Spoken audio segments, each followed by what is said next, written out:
साल 1934 बिहार के जिला गया के एक छोटे से गांव में गहलोत में 14 जनवरी को एक बच्चे का जन्म होता है। वो बच्चा जिसे नहीं पता था कि आगे उसकी ज़िंदगी में क्या होने वाला है।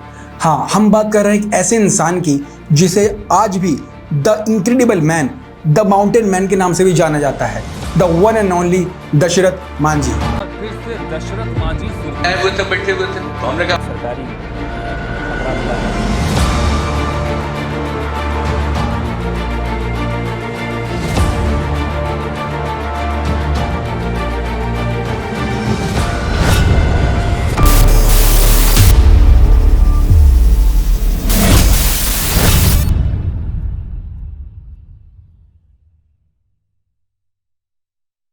यह उस दौर की बात है जब देश अंग्रेजों का गुलाम था और दशरथ मांझी के पिता एक गरीब इंसान थे।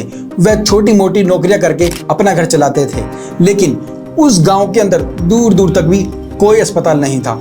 लेकिन एक वक्त ऐसा आया जब दशरथ मांझी के पिता को किसी जमींदार से कुछ पैसा उधार लेना पड़ा और उस पैसे को ना चुकाने की वजह से उस जमींदार दशरथ मांझी के पिता को अपने यहाँ नौकरी करने के लिए मजबूर करता और जलील करता और तंग करता। और इन सबके बावजूद दशरथ मांझी के पिता ने अपने बेटे दशरथ मांझी को उस जमींदार को सौंप दिया ताकि थोड़ा बहुत कर्जा कुछ कम हो जाए। लेकिन उस वक्त दशरथ मांझी की उम्र बहुत कम थी और उस कम उम्र में वे काम नहीं करना चाहते थे और इसी वजह से दशरथ मांझी रात होते ही उस घर से भाग जाते हैं और मुंबई के लिए रवाना हो जाते हैं और वहां पर एक कोयले की खान में काम करना शुरू करते हैं। लगभग 7 साल बाद उन्हें अपने घर की याद आती है और वे अपने गांव वापस जाते हैं और एक दिन गांव में लगे मेले में वे घूमने के लिए जाते हैं और उस मेले में उनकी नज़र एक लड़की पर पड़ती है और वो उस लड़की के पास जाते हैं, उनसे बात करते हैं और उनका नाम पूछते हैं और कुछ दिन बाद उन दोनों में प्यार हो जाता है। और एक दिन दशरथ मांझी और उनकी होने वाली पत्नी फाल्गुनी देवी भागकर शादी करते हैं और अपना नया घर चलाने लगते हैं। लेकिन वहां काम करने के लिए उन्हें एक गांव से दूसरे गांव में जाने के लिए पहाड़ चढ़ के जाना पड़ता था, क्योंकि वहां पर कोई साफ रास्ता नहीं था और कोई शॉर्टकट रास्ता नहीं था।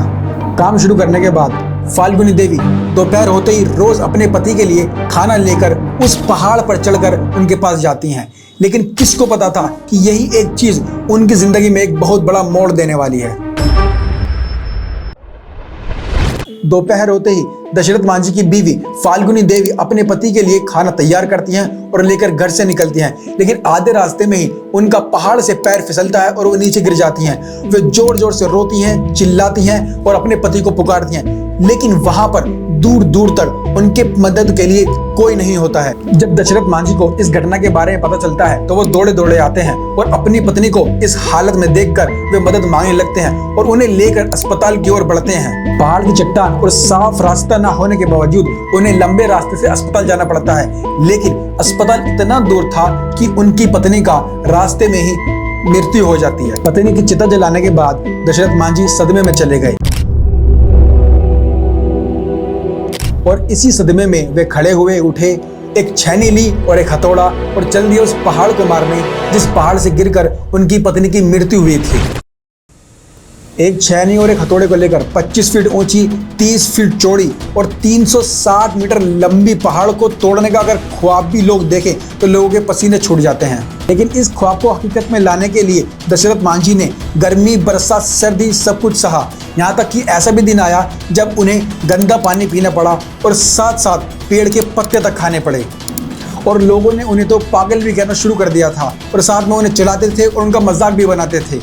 अगर उनके पास अगर कोई ये पूछता कि तुम इस पागलपन को छोड़ क्यों नहीं देते तो सिर्फ उनका एक ही जवाब होता,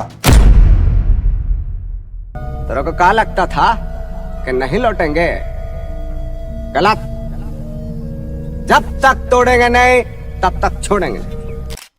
एक दिन दशरथ मांझी को सपना आता है और उस सपने में उनकी पत्नी फाल्गुनी देवी उनसे बोलती हैं कि चुनाव का समय है, सरकार से मदद मांग लो, तुम्हें रास्ता बनाने में आसानी होगी। और इस बात को मानकर दशरथ मांझी एक चुनाव रैली में जाते हैं और वहां पर प्रधानमंत्री इंदिरा गांधी से मिलते हैं और अपनी बात रखते हैं और प्रधानमंत्री इंदिरा गांधी उनकी मदद करने के लिए हाँ कह देती हैं।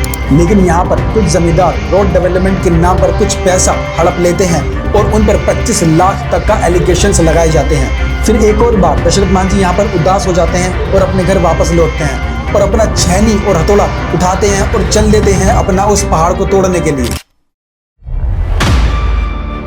समय बीतता गया और आखिरकार दशरथ मांझी को 25 साल के अंदर कामयाबी मिलती है और कड़ी मेहनत से 25 फीट ऊंची और 30 मीटर चौड़ी और 360 मीटर लंबे पहाड़ को तोड़कर उसमें आसान रास्ता बना दिया। और आज भी इस सड़क को दशरथ मांझी के नाम से जाना जाता है। और यह मेहनत 1982 में रंग लाई और यह सड़क 55 से 15 किलोमीटर तक का सफर कम करती है। दशरथ मांझी को सरकार द्वारा अवार्ड से सम्मानित किया गया और उसी के कुछ महीने बाद साल 2007 17 अगस्त को दशरथ मांझी की मुंह कैंसर से मृत्यु हो जाती है। और आज भी यह दिन उनके शोक में मनाया जाता है। और इस घटना पर फिल्म भी बन चुकी है, the Manjhi the mountain man. लेकिन ये सिर्फ एक घटना नहीं है, ये एक बहुत बड़ा मैसेज है हम सब के लिए, इस जिंदगी से ना हार मानने के लिए और खुद को पहचानने के लिए और ये समझने के लिए कि तुम क्या हो। सैल्यूट है ऐसे इंसान को।